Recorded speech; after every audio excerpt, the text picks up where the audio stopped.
This is Hoodies. Alright, so we're gonna go ahead and get into this.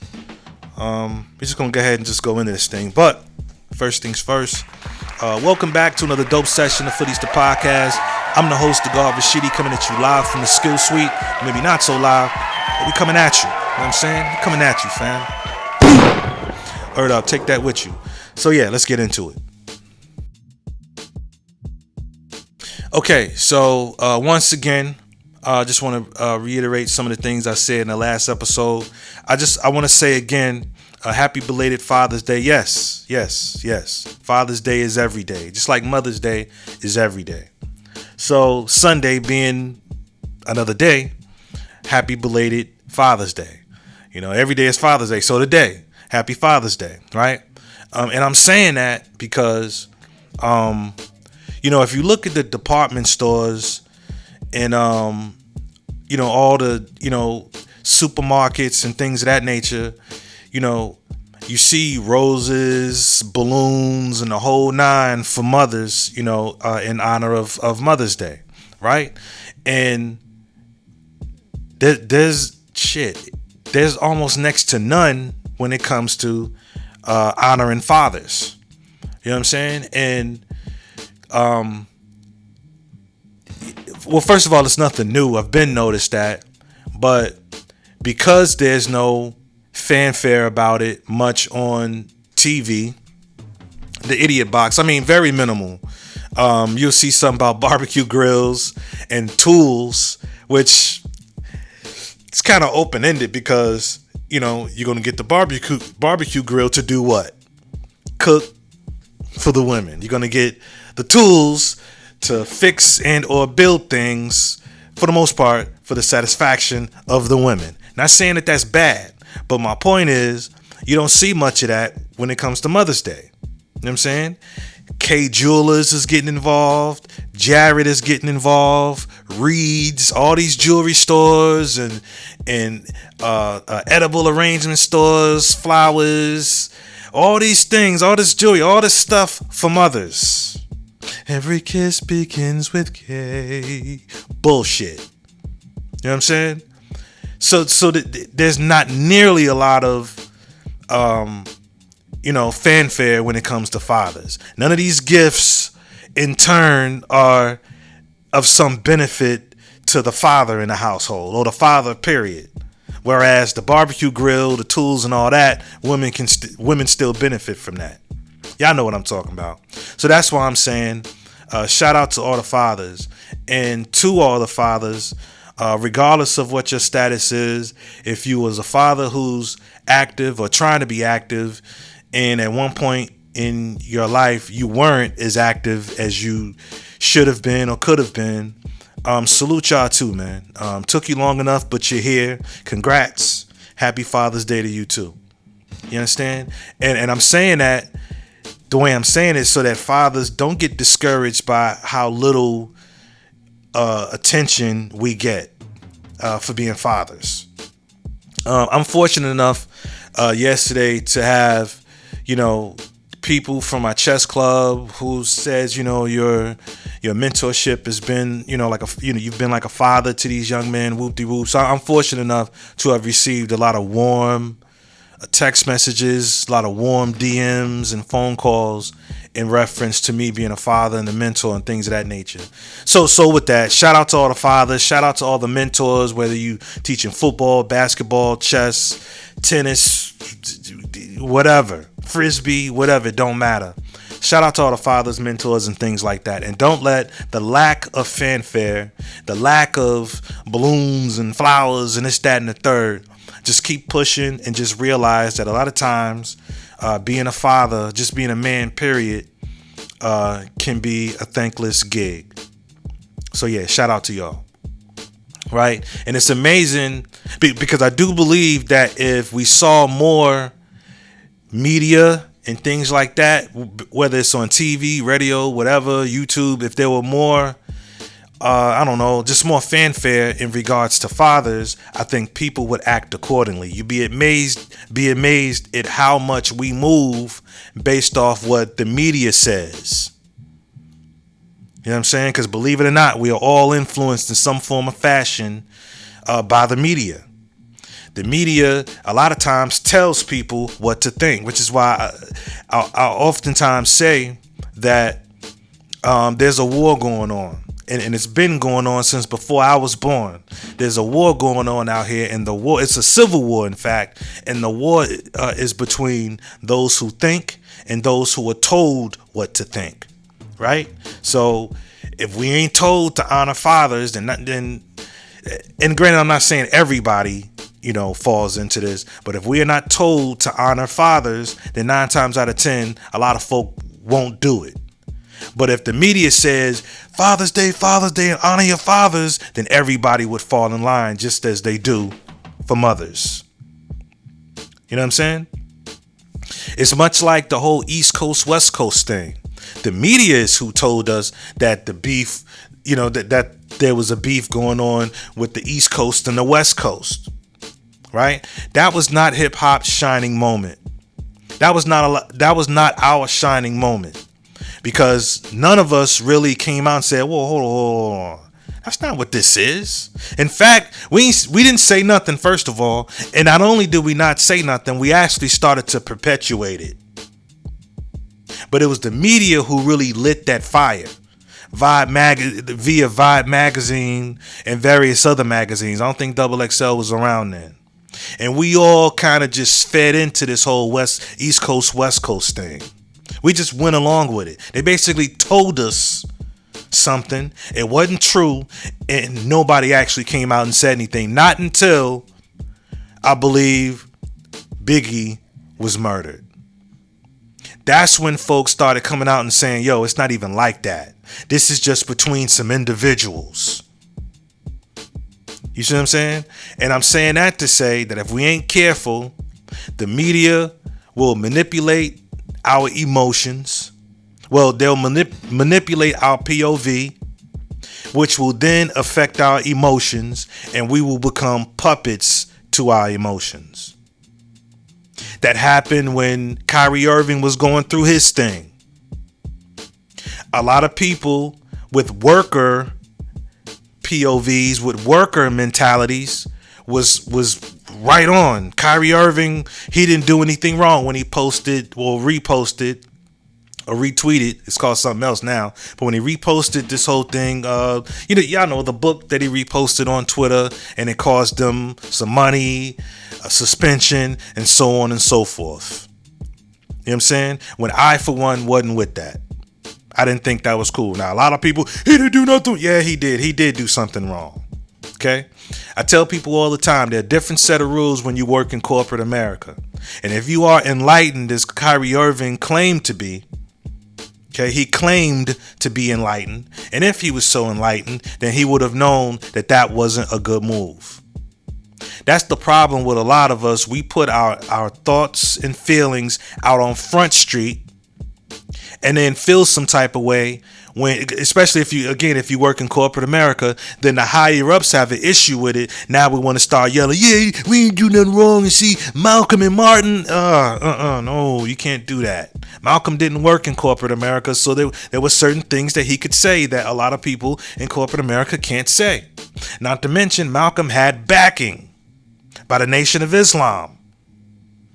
Kyrie Irving doesn't have that type of backing, as a lot of folk in corporate America don't have that type of backing.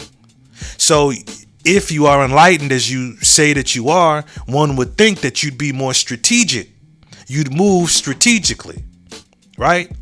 And in conclusion of this one part, I really wasn't trying to talk about this today, but it's just something I noticed about the media. So I'm going to go ahead and go there. So think of this. Think about this. Think a plantation, slaves, and say you're on a plantation. Let's put you there, and say you're educated. And in being a slave, being educated really ain't. I mean, well, it was deep to them if you could read and write. Okay, say you're a slave and you can read and write. Are you going to tell the overseer and the slave master that you're educated? Are you going to tell the overseer and the slave master that you can read and write? Are you going to do that? Are you going to tell them that? Are you going to give up your 20? Because, okay, listen, say you do. Say you come out and the overseer knows you can read and write. Slave master knows you can read and write.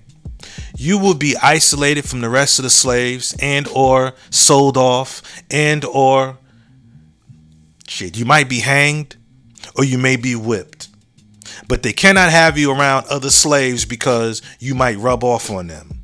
They can't have slaves reading because if they read, they'll start to think for themselves, and that ain't good for business. Okay? You can do that, or you can be strategic. Blend in with the rest of the slaves. Yes, sir. No, sir. No, sir. Toby be good nigga for massa. Toby be good nigga. Toby be good nigga for massa. And then, when the time is right,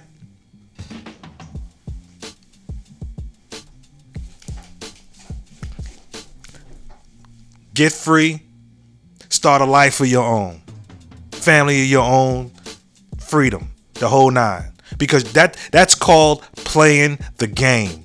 That's called being strategic, as opposed to saying, hey, look at me, I'm smart. Hey, look at me, I'm smart.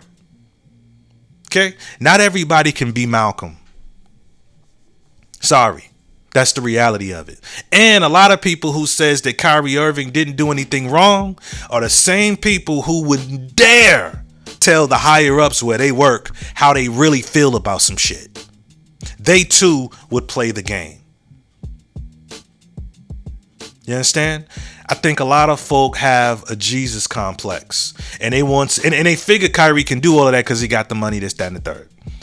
And again, a lot of folk have a Jesus complex and want some high profile celebrity or whoever to go down for their beliefs. And those beliefs happen to be, that of get the words right. A worker's mentality, because they're not thinking from a boss's mentality. They're just thinking from the mindset of a worker. They're looking for someone to come and save them or die on the cross for their beliefs, so that they can live vicariously through them. Meanwhile, they themselves, if this is making any sense, they themselves wouldn't dare tell the fucking truth to power. Because they ain't about to put their career and family's well-being and all that shit on the line for what they believe in. And obviously, Kyrie Irving came to realize that. Because Kyrie Irving did apologize. And if he didn't come out and say, hey, I'm sorry, he still conceded. Because what did he have to do to get back in the league's good graces? I believe he had to pay a lump sum of money to the ADL, Anti-Defamation League, and there was some other stipulations that he had to measure up to so that he could get back in the league. That's for the most part a white flag. That for the most part is saying, I'm sorry, I won't do it no more. I'll play along now. I'd like to believe that that's the conclusion that he came to. This way you keep your money coming. This way you can still be of some benefit to your people, your tribe, whomever your people and tribe may be. That's strategic.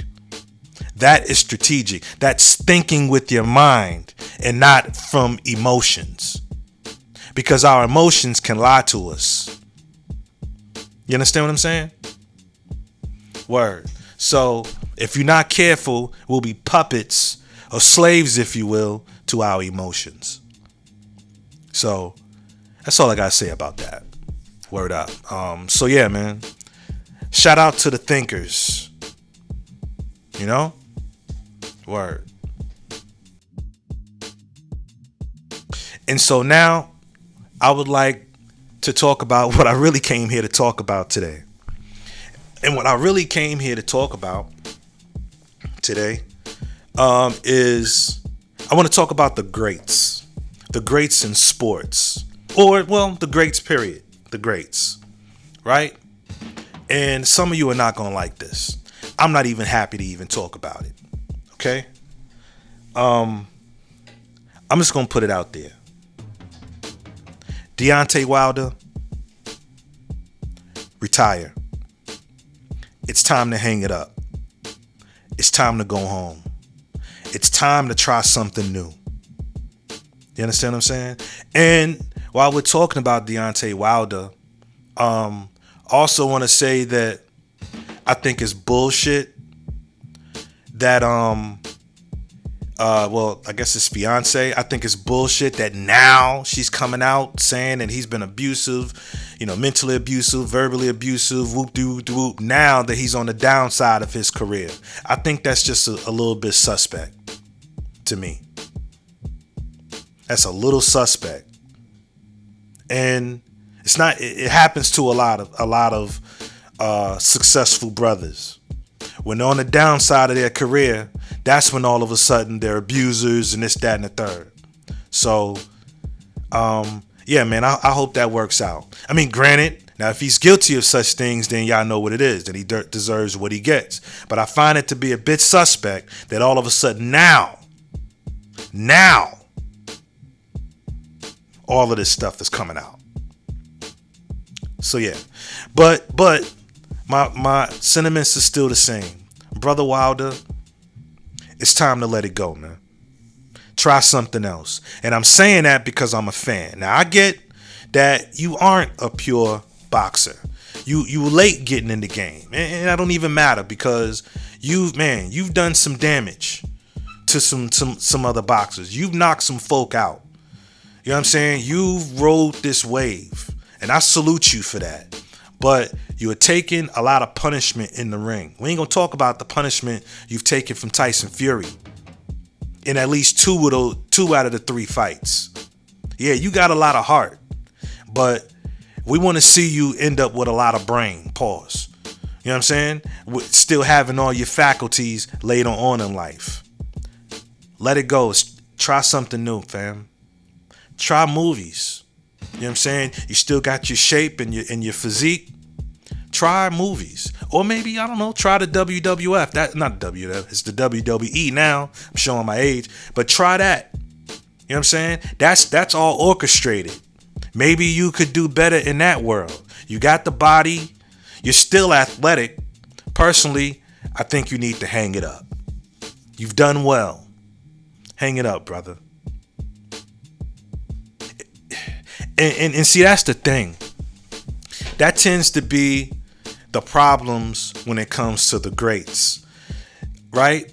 Their IQ is good and they're good athletically and driven, but they end up staying around too long for one reason or another. They end up staying around in the game too long. Brother Muhammad Ali stayed in the game too long. That was probably for financial reasons.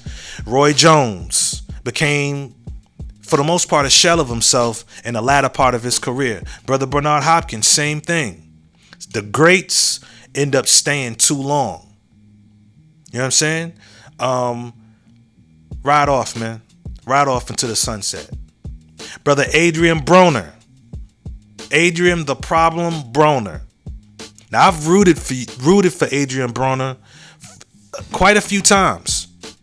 I rooted for him when he was fighting Pacquiao. Because the way I saw it was, he realizes, I'm thinking to myself, he realizes that, this is probably his time to resurrect his career, whoop-de-whoop. I got a feeling he might give Pacquiao a run for his money, when it turns out he just trained enough just to survive in that fight. You understand? Lately, his last, I can't remember how many fights he's lost. The losses he has in the recent past. But what I will say is, Adrian Broner is more of a shit talker than he is a good fighter. He's more of a shit talker now and can't back up the shit that he talks. And just to think that this man was slated to be like the next Floyd Mayweather. That's where he was at one point in time. Now, this last fight that he just lost against Cobb, where he got a tooth knocked out, and knocked out in the second round, you two, hang it up, man. Hang it up. I'm going to keep it funky with you. True, I've never fought professionally, never been a champion in the ring, none of that. But as a fan, and as somebody who's got eyes, give it up, man. You're turning into a bum in the ring. Now, I don't know if you could try WWF. I think you should try something else. Maybe podcasting. Try some podcasting. Because Adrian Broner is funny. Give that a try. It just might work out for you. Let it go, fam. That's the problem with the greats. Now, I don't know if I can call Adrian Broner great. Right? But, okay, well, let's say that's the problem with those who think that they're great. They end up sticking around too long. For some people, it's going to have to take them to become a bum. You know what I mean? To where it ain't no two ways about it before they hang it up. You know what I'm saying? I remember Shaquille O'Neal. Right before he retired, I remember saying to myself, Shaquille is starting, he's a borderline bum now. When he was with the Celtics. And it's almost like he hurt me because not too long after that, that's when he retired.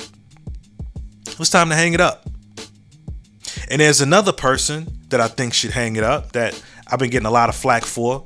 Not you know, on social media, anything like that. But while I'm working in this chair, is I also think that LeBron James should hang it up.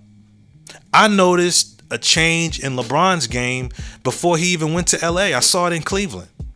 Now, I'm not saying LeBron is a bum, but I believe LeBron James's championship days are over. They're behind him. He's only great in spurts now. And okay, one might say, well, shit, at 39, what you expect? He's only great in spurts. And in the latter parts of the game, he's missing free throws because his legs. LeBron James, and I've said this a few episodes back, LeBron James is going to end up guarding some young Thundercat, and they're going to break his ankles.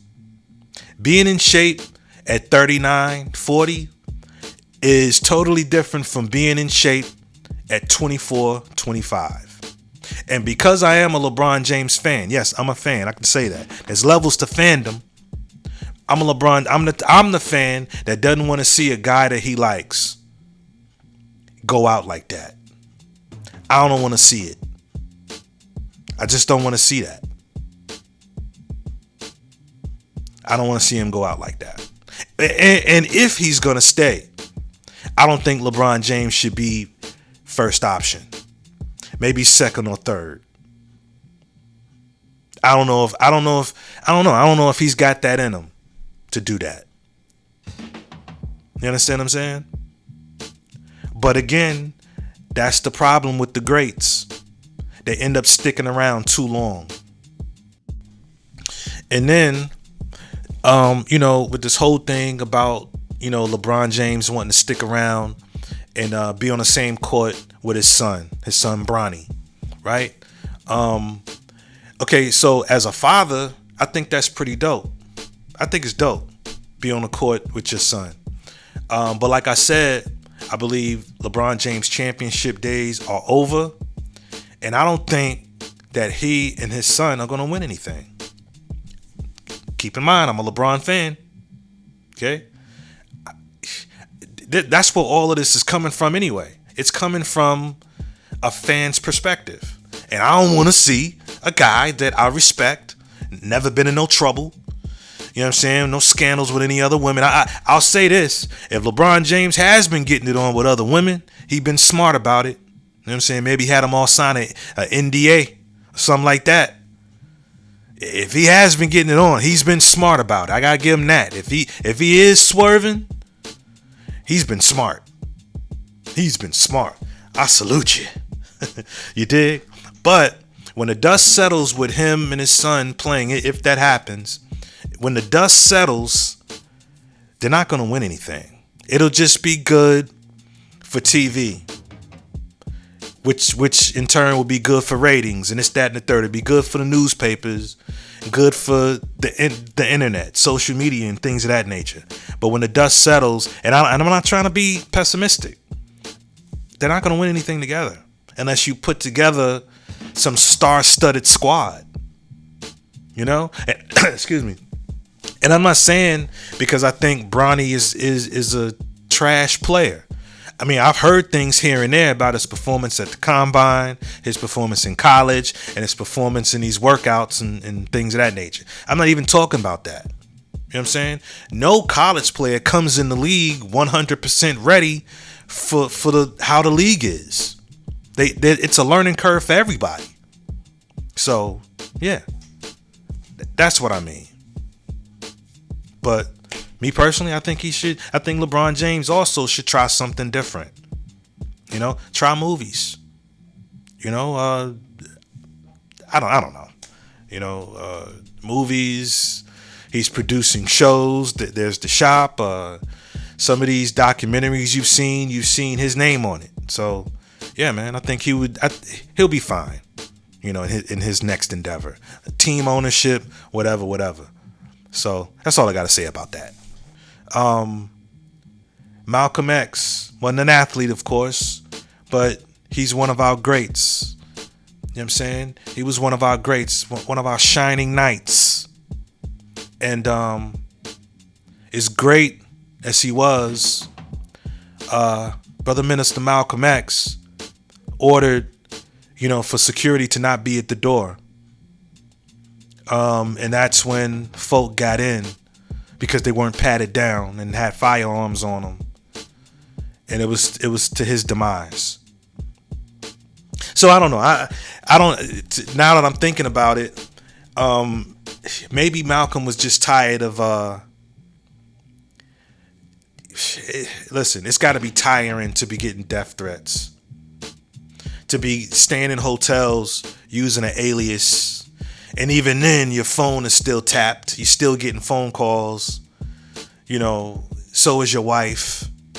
Maybe Malcolm was just tired.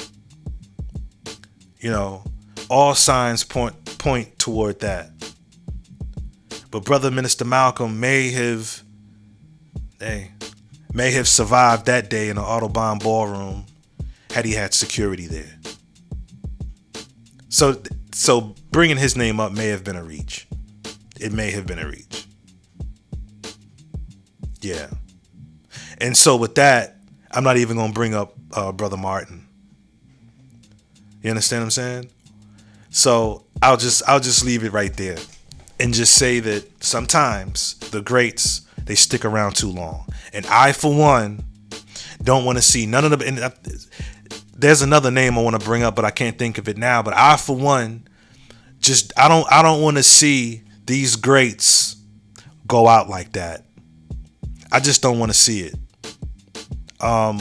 Chris Paul. That's what I was thinking. I think Chris Paul needs to go ahead and hang it up too. Go home and be with your family, fam. Go home and be with your family. Word up. I don't even think this man has had a healthy season in years. I tell you one thing, you got a damn good agent. Somehow he keeps getting you this bag. Word. Shout out to Chris Paul's agent, fam. And because I'm a fan of these people, I just don't want to see them go out like that. I don't want to see people I'm a fan of go out like that. Shout out to brother Floyd Mayweather, who did know when it was time. He knew when it was time to go ahead and hang it up. Some people don't. I think Pacquiao stayed a little bit too long. But it didn't take him. But he did end up getting out of there before it got too bad. Sugar Shane got up out of there before it got too bad. You know what I'm saying? Sugar Shane found himself getting beat by the young pups. He decided it's time to get out of here. It's time to go. It's time to go. So yeah, man. That's all I got. I just wanted to talk about the greats. Just wanted to talk about our emotions. And yeah. Real quick, I want to say thank y'all for watching. Thank you for your subs, your likes, comments, so on and so forth. And just thank you for everything. Yeah, man. That's all I got. That's all I got. So yeah, I'm gonna get out of here. And word, y'all stay up, man. I'm the guard Rashidi. This is Hoodies, man. Peace. Hey, this is Hoodies.